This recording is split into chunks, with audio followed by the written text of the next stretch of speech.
If I asked you to name the single most powerful thing you could do to reduce your dementia risk after 50, what would you say? Exercise more? Eat better? Sleep longer? Take better supplements? All of those are good answers. All of them are supported by the research. And all of them are addressed somewhere in the protocol we've built across this series. But none of them is the correct answer to that specific question. The single largest modifiable risk factor for dementia, according to the most comprehensive analysis of dementia prevention research ever conducted, is not what most people expect. It is hearing loss. Not genetics, not physical inactivity, not smoking, not diabetes, not hypertension, not obesity. Hearing loss. The Lancet Commission on Dementia Prevention, a landmark analysis involving over 100 researchers, identified the most impactful modifiable dementia risk factors. And, at the top of the list, accounting for a larger proportion of preventable dementia cases than any other single factor, was untreated hearing loss. Dr. Frank Lin at Johns Hopkins University has published research showing that adults with mild hearing loss have twice the dementia risk of those with normal hearing. Adults with moderate hearing loss have triple the risk. Adults with severe hearing loss have 5 times the risk. 5 times. From something most people dismiss as a minor inconvenience. From something most adults over 50 notice and do nothing about for years. From something associated with needing to ask people to repeat themselves, not with their risk of losing their mind. And here is the part that makes this so urgently important. The biological mechanisms connecting hearing loss to brain aging are now well understood. This is a direct, causal, mechanistic pathway, from auditory deprivation to brain tissue loss to cognitive decline. A pathway that begins years before anyone notices. A pathway that is partially reversible with intervention. It changes completely how you think about noise exposure, hearing protection, and auditory health after 50. Stay with me. This video may change something you do every single day. Let's start with the brain shrinkage finding, because it is the most concrete and most alarming demonstration of the hearing-brain connection. Research published in Neuroimage, one of the most prestigious neuroimaging journals, used MRI to measure brain volume in adults with and without hearing loss. Over a decade-long follow-up period, the findings were striking. Adults with untreated hearing loss showed significantly accelerated loss of gray matter volume in the auditory cortex, the region that processes sound. This was expected. What was not expected was the pattern of additional brain volume loss that occurred in regions far removed from the auditory cortex. Adults with hearing loss showed accelerated gray matter loss in the hippocampus, the memory center, in the anterior cingulate cortex, involved in attention, in the prefrontal cortex, the seat of executive function, planning, and cognitive control. These are the same regions whose volume loss is most strongly associated with cognitive decline and dementia risk. Hearing loss is not just shrinking the auditory cortex. It is shrinking the memory and cognitive control regions of the brain, regions that have no direct involvement in sound processing. Why? The answer lies in 2 distinct but equally powerful mechanisms. The first mechanism is cognitive load. When hearing is impaired, the brain must work significantly harder to process auditory information. Every conversation requires more cognitive effort, more attentional resources, more working memory capacity, and more prefrontal involvement. This increased cognitive load is sustained throughout every waking hour in which the person is attempting to communicate. Research published in Ear and Hearing has shown that adults with hearing loss show significantly elevated cognitive load markers, increased pupil dilation, increased cortical activation on fMRI during speech perception tasks compared to adults with normal hearing processing identical speech. The hearing-impaired brain is working dramatically harder to understand the same conversation. And this chronic additional cognitive effort depletes the cognitive resources available for memory encoding, attention, and executive function. The brain is spending its cognitive budget on hearing and running short for everything else. The second mechanism is auditory deprivation and neural atrophy. The auditory cortex operates on a use it or lose it principle. When auditory input is reduced by hearing loss, the neurons in that region receive less stimulation. Less stimulated neurons produce less BDNF. With less BDNF, synaptic connections weaken. Neural networks shrink, and the auditory cortex, deprived of its normal input, begins to be repurposed by other neural functions, losing its specialized capacity. But more importantly, the auditory cortex is not isolated. It is deeply interconnected with the hippocampus and the prefrontal cortex. When auditory cortex activity declines from deprivation, these interconnected regions lose an important source of neural activation. The reduced neural traffic contributes to the accelerated atrophy in those regions that the neuroimaging research documents. This is why hearing loss causes hippocampal shrinkage, even though the hippocampus has nothing to do with hearing. The hippocampus depends on rich, multisensory input, including auditory input, to maintain its normal level of neural activation. reduce that input, and hippocampal atrophy follows. Let's go deeper into the specific biological mechanisms, because understanding them reveals exactly why the protective protocol works. The auditory hair cells, the sensory cells, and the cochlea that convert sound vibrations into neural signals are among the most metabolically active cells. They consume extraordinary amounts of energy. They are exposed to mechanical stress continuously and generate significant reactive oxygen species as metabolic byproducts. In young ears with robust antioxidant defenses, these reactive oxygen species are rapidly neutralized. Cochlear tissue maintains a perfect oxidative balance. After 50, cochlear antioxidant defenses decline. Glutathione concentration falls and superoxide dismutase activity decreases, leaving hair cells vulnerable. The reactive oxygen species exceed the neutralization capacity of the declining system. Oxidative damage accumulates, and hair cells die. Unlike most cells, cochlear hair cells do not regenerate in mammals. Every hair cell lost is a permanent reduction in hearing capacity.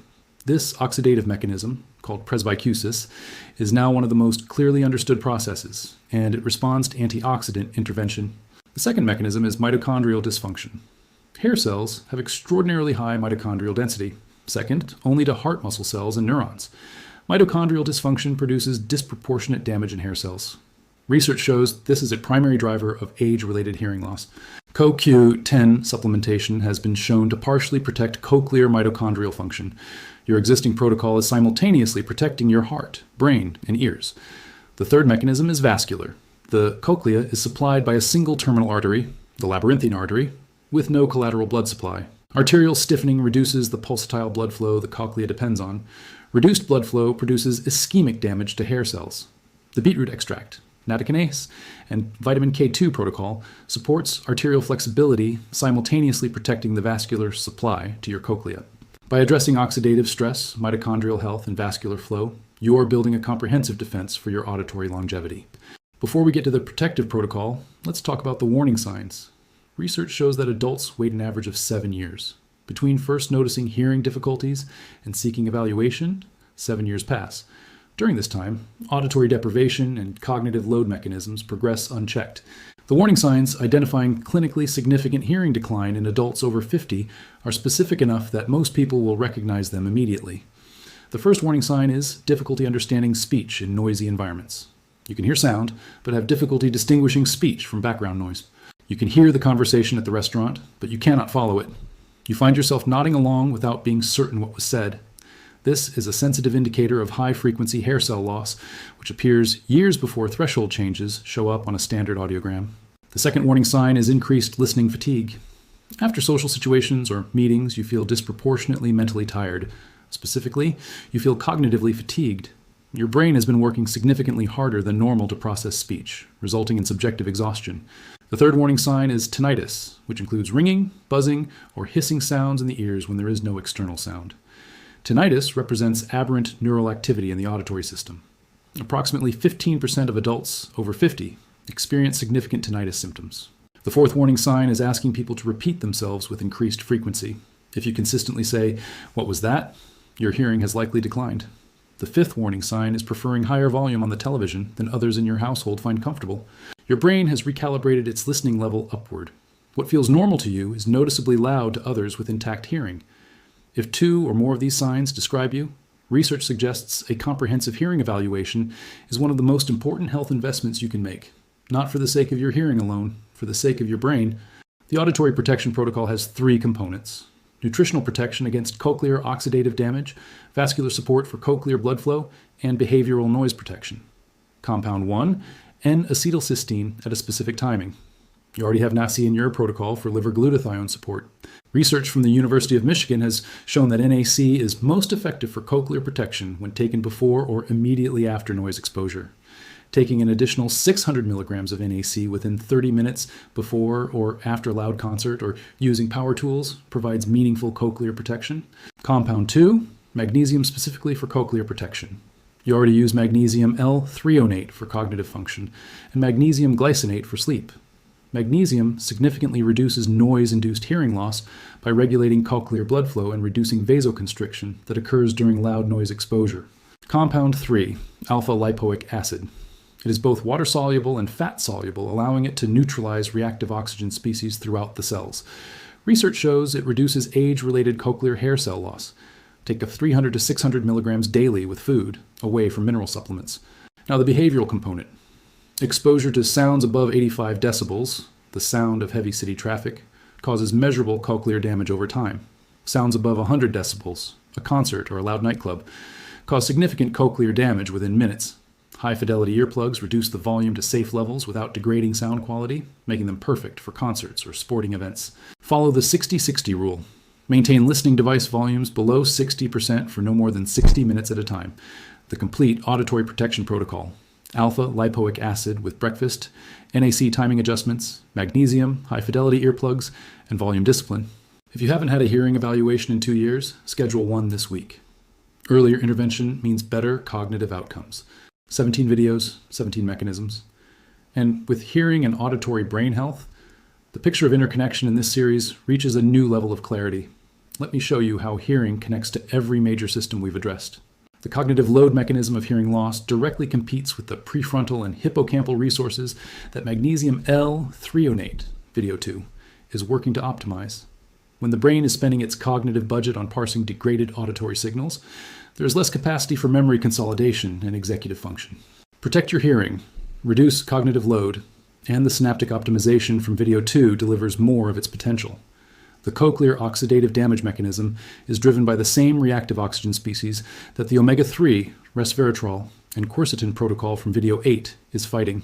The NAC and alpha lipoic acid in the auditory protocol extend this antioxidant protection specifically to cochlear tissue, creating a more complete systemic coverage. The vascular mechanism of hearing loss, reduced cochlear blood flow from arterial stiffening, is directly addressed by the beetroot and nattokinase protocol from video 9. Improved arterial flexibility means better cochlear perfusion, means slower hair cell degeneration. This protocol is simultaneously protecting your heart, your brain, and your inner ear. The mitochondrial mechanism of cochlear aging is addressed by the CoQ10 protocol from video 4 and the autophagy-mitophagy protocol from video 13. Both reach cochlear tissue as well as neural and cardiac tissue.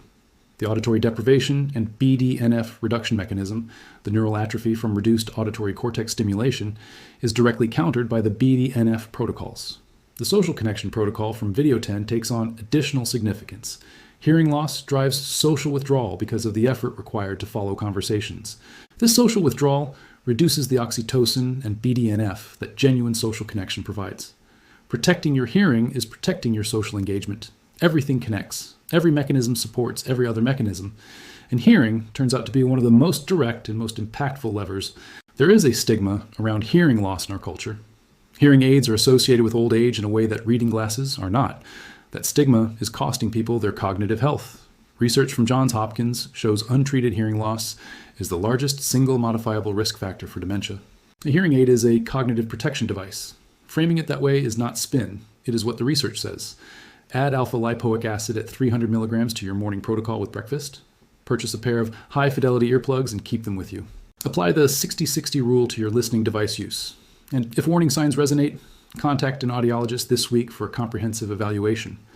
Coming up next week on Neurovitality. After 50, the specific impact of blood sugar dysregulation on the aging brain, Alzheimer's as type 3 diabetes. Subscribe now, turn on notifications, share this with someone over 50 who needs to hear this. Stay sharp, stay protected, stay vital.